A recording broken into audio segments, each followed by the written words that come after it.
There is a photograph from rural Ohio, 1891. 23 children stand in neat rows outside a one-room schoolhouse. Their teacher, Miss Eleanor Grath, age 28, stands among them with her hand resting on the shoulder of a boy in the back row. The boy towers over her by 2 full heads. His name was Thomas Wedders. He was 11 years old. According to the school registry, he stood 6 feet 9 inches tall. His face in the photograph is calm, almost gentle. He is looking directly at the camera. 3 weeks after this photograph was taken, the schoolhouse was closed by state order. Thomas Wedders vanished from all public records within 6 months. His name appears in no census after that year. No death certificate was ever filed in his name in Ohio. Eleanor Grath's final diary entry, dated the 14th of October, 1891, reads, "They say Thomas is a medical curiosity. I say he reads better than half the county. This is not a story about a tall child. This is a story about what happened when the human body became state property." The official version frames the 1880s and 1890s as a golden age of American medical modernization. Freak shows and medical exhibitions boomed across industrial cities. Physicians traveled to rural communities identifying children with physical anomalies. These children were increasingly categorized as specimens requiring professional study. The language used in medical journals was humane, even compassionate. The stated goal was scientific advancement in the emerging field of endocrinology. Children diagnosed with gigantism or acromegaly were removed from their families for observation and care in specialized facilities. Parents were consulted.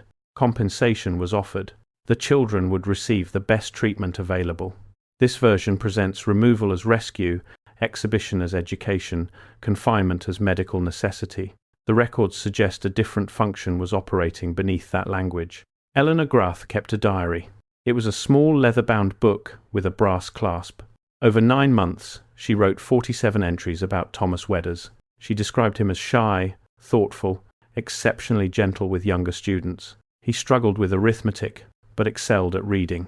He helped the smaller children with their coats. He brought firewood without being asked. She also recorded repeated visits from men she called medical commissioners, beginning in April 1891. They arrived in a black carriage.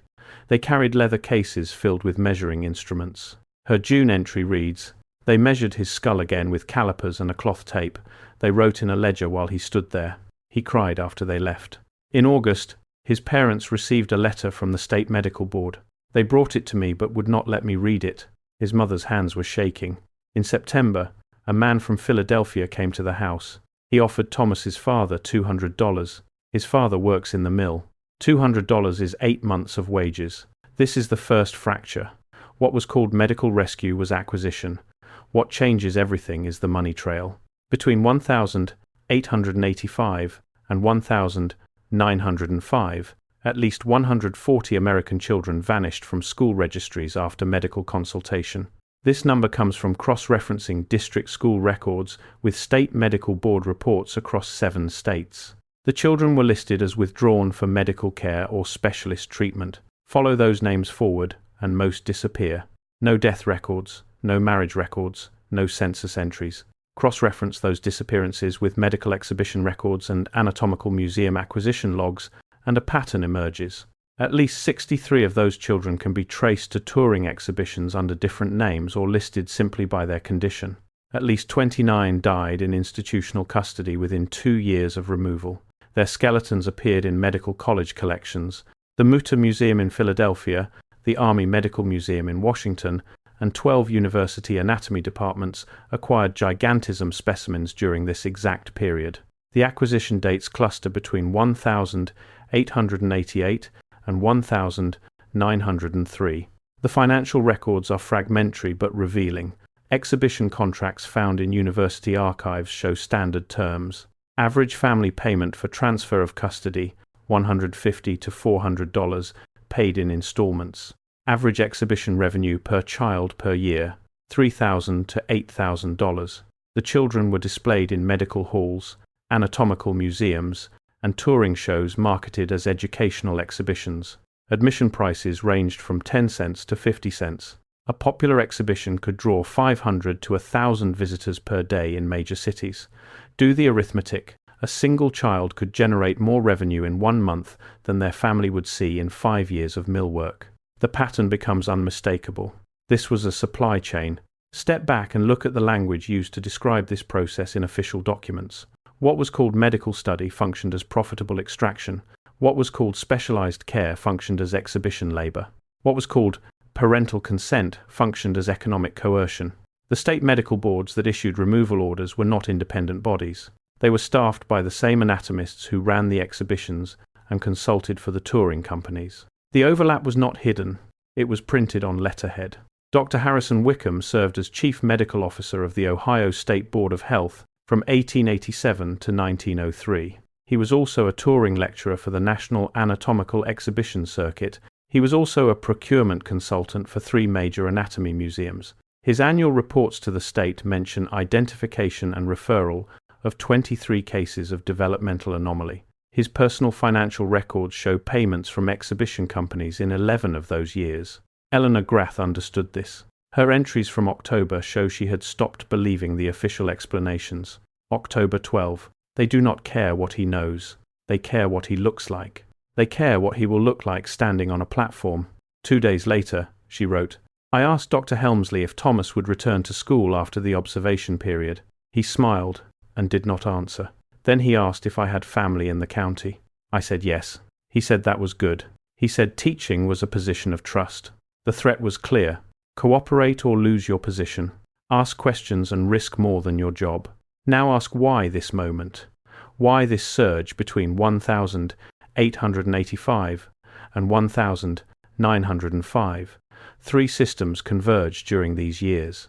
Medical professionalization required teaching specimens for the new anatomy departments opening across the country. Johns Hopkins, the University of Pennsylvania, Columbia, Harvard, and dozens of smaller colleges were building medical schools that needed bodies, bones, and observable cases. The entertainment industry had learned to monetize human spectacle at industrial scale. P.T. Barnum had proven the model. The so-called freak show was evolving into the medical exhibition, which carried the respectable weight of science. Rural economic collapse made working families desperate. The Depression of 1893 hit agricultural and manufacturing regions hardest. Crop failures, falling wages, and factory closures left families with no margin. A child who could not work was a mouth to feed. A child who could generate $200 was an asset that could save the farm or keep the family housed through winter. The children were inventory at the intersection of science, profit, and poverty. State medical authority provided legal cover. Parental consent forms were standardized by 1889. The language was printed on pre-filled documents with blank spaces for names and dates. The consent language never mentioned exhibition. It mentioned only observation and care for the child's benefit and the advancement of medical knowledge. The forms were 1 page long. Families signed them in state offices or in their own homes, with medical commissioners standing in the doorway. Refusal meant being reported for medical neglect. In 3 documented cases, families who refused initial removal later lost custody of other children on grounds of inadequate care. Eleanor Grath was dismissed from teaching in November 1891. The official reason given in the school board minutes was failure to cooperate with state medical assessment protocols. She was 28 years old. She had been teaching for 6 years. Between 1891 and 1893, she wrote to the Ohio Board of Education 17 times. Every letter asked the same question: where is Thomas Wedders? She received 2 responses, both form letters thanking her for her concern and assuring her that the child was receiving appropriate care. She wrote to the state medical board. No response. She wrote to Dr. Helmsley personally. He replied once, briefly, stating that patient confidentiality prevented him from disclosing details. She died in 1,911 inches, a rented room in Cincinnati, still asking. Her diaries were found in an estate sale in 1974, bundled with kitchen linens and old magazines. No historian examined them until 2003. By then, the children she wrote about had been gone for a century. Here is what we know for certain. Thomas Wedders was removed from Eleanor Grath's schoolhouse in late October 1891 under state medical authority. A boy, matching his description, age, and condition, appeared in Philadelphia medical exhibitions in early 1892, billed as the tallest living child in America. The exhibition ran for 7 months. After that, the trail goes cold. A skeleton labeled juvenile acromegaly, Ohio origin, acquired 1,893, appeared in the Army Medical Museum collection catalogue in 1894. The museum ledger lists the acquisition cost as $0. Donor, unknown. Cause of death, not recorded. Age at death, estimated 12 to 13 years. The question is not whether Thomas was taken. The question is how many times this same sequence played out across 2 decades, while the law called it medicine. The removal pipeline had architects. It was not a series of isolated decisions made by concerned physicians. It was a coordinated system with financial infrastructure, legal protection, and institutional backing. Dr. Harrison Wickham was Chief Medical Officer of the Ohio State Board of Health from 1887 to 1903. He was also a touring lecturer for the National Anatomical Exhibition Circuit. He was also a procurement consultant for 3 anatomy museums in Philadelphia, Baltimore, and Boston. His annual reports to the state legislature mention identification and referral of 23 cases of developmental anomaly requiring specialist intervention. His personal financial records, preserved in university archives, show payments from exhibition companies in 11 of those years. The amounts range from $300 to $1,200 per transaction. This was not corruption hidden in shadows. This was the system functioning as designed. The same men who wrote the medical guidelines also profited from their enforcement. In 1889, Ohio passed the Medical Guardianship of Anomalous Minors Act. The law granted state medical boards authority to remove children from parental custody for their own welfare and the advancement of science. The language was carefully constructed. It required parental notification, not consent. Parents had to be informed. They did not have to agree. Resistance could be classified as medical neglect, which opened the door to additional state intervention, including loss of custody of other children. The law spread to Pennsylvania in 1891, Indiana in 1892, Illinois in 1893. By 1897, 9 states had nearly identical statutes. The legal architecture converted children into specimens while calling it protection. It gave physicians the force of law and families almost no recourse. The paper trail they left behind is incomplete but revealing. An exhibition contract was found in the University of Pennsylvania archives in 1987, filed among anatomical department correspondence. The contract is dated 1890. It outlines standard terms for what it calls specimen lease agreements. The child would be contracted for 18-month terms, renewable at the discretion of the exhibiting party. Revenue split: 60% to the exhibition company, 30% to the procuring physician, 10% to a family compensation fund. The fund records, where they survive, show payments made in only 40% of documented cases. When families inquired about missed payments or asked to see their children, they were told the child had been transferred to specialist care at a different facility. Specialist care meant a different exhibition circuit. The children were traded like assets. In some cases, the same child appeared in multiple cities under different names over a span of years. They were inventory that moved where demand was highest. Identical removal patterns appear in at least 9 states during this period. The peak years were 1891 to 1897. After 1897, the numbers declined gradually. By 1905, new acquisitions had nearly stopped. This was not because of reform. It was not because someone exposed the system. It was because of market saturation. Medical museums already had enough specimens. Anatomy departments had sufficient teaching cases. Exhibition audiences grew bored. The spectacle that drew crowds in 1892 felt stale by 1902. The supply chain collapsed when demand dried up, not when the practice was revealed as exploitation. The children did not stop being born. The system stopped needing them. That distinction matters. Follow the careers of the men who built this system.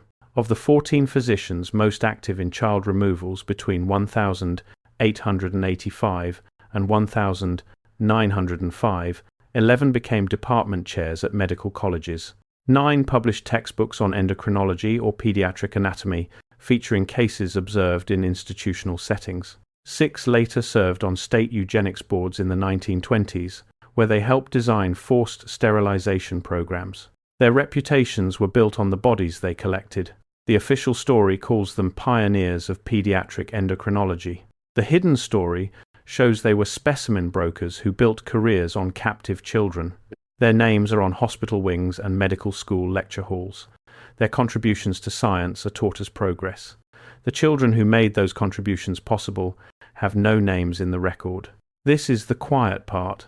This is why it worked so long. The families were poor, rural, often illiterate. The children were already socially isolated because of their appearance. Teachers like Eleanor Grath had no legal standing. Journalists rarely covered medical transfers, and when they did, the framing was always progressive. The headline language was rescue and advancement. Science rescues unfortunate child from life of hardship. Medical marvels put on display for educational benefit. The system required no conspiracy. It required no secret meetings or hidden agreements. It required only that everyone perform their institutional role. The doctors diagnosed, the state authorized, the families signed, the exhibitions profited, the museums acquired, and they did. They all did exactly what the system asked of them. Eleanor Grath was not a hero.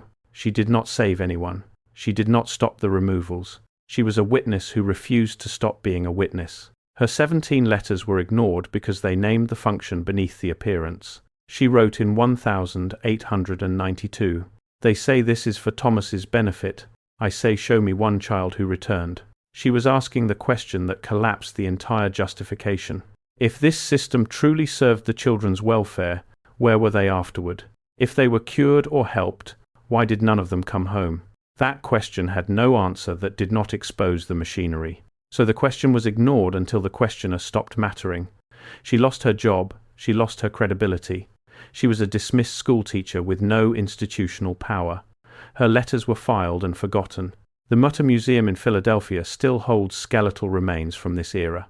The provenance labels are vague, donor information is missing, or listed simply as private acquisition. Consent documentation does not exist for the majority of specimens acquired before 1920. In 2016, the museum began reviewing its historical acquisitions in response to ethical questions about human remains in medical collections. The review identified at least 40 specimens that match the age, condition, and acquisition dates of the removal era. The children would be between 8 and 16 at time of death. Cause of death is rarely recorded. Geographic origin is listed in general terms: Ohio, Pennsylvania, Midwest, Eastern states. The review is ongoing. The process is slow.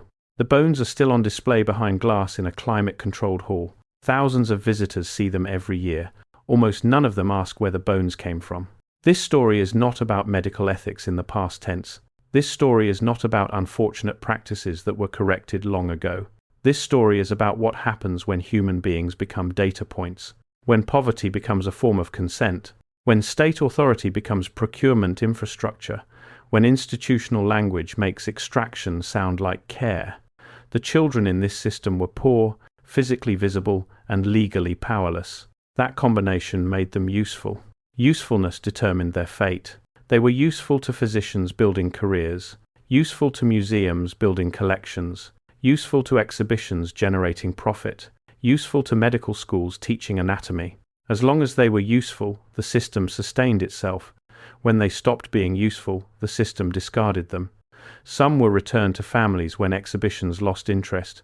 Most were not. The ones who died became specimens. The ones who survived disappeared into asylums, poorhouses, or unmarked graves. Look again at the photograph. 23 children standing in rows. One teacher. One boy who towers over everyone. The schoolhouse is wooden, plain, worn by weather.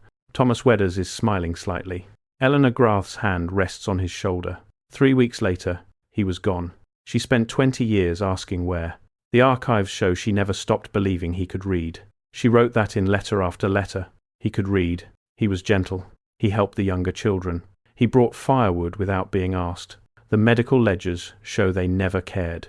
They measured his height. They measured his skull. They recorded the dimensions of his hands and feet. They catalogued his physical deviation from the norm. That was all they needed from him. The rest of him was irrelevant to their purpose. The skeleton in the Army Medical Museum has no nameplate. It is labeled with a number, a year, and the words juvenile gigantism. The bones stand in a glass case in a hall that smells like old wood and preservative chemicals. The ribs are wide. The femurs are long. The skull is larger than average. Visitors walk past it on their way to see Civil War surgical instruments and specimens from battlefield amputations. No one stops for long. It is one skeleton among hundreds. The label does not say the child was 11 years old. It does not say he was taken from a schoolhouse in Ohio. It does not say a teacher spent 2 decades asking what happened to him. It does not say his parents sold him for $200 because the mill was cutting wages and winter was coming.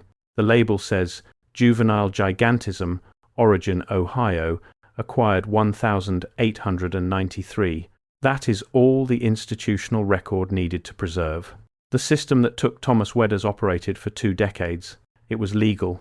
It was profitable. It was defended by medical authorities and supported by state law. It was called scientific progress. It ended not because it was exposed, but because it was no longer economically necessary. The children who survived were never returned to their families. The children who did not survive were never mourned in public. Their deaths were recorded, if at all, as clinical outcomes. Eleanor Grath died in 1911, asking a question the institutions never answered. The question is still unanswered. The medical colleges never released records of what happened to the children in their care. The museums never returned the remains. The bones are still there, behind glass, labelled with numbers and conditions and years.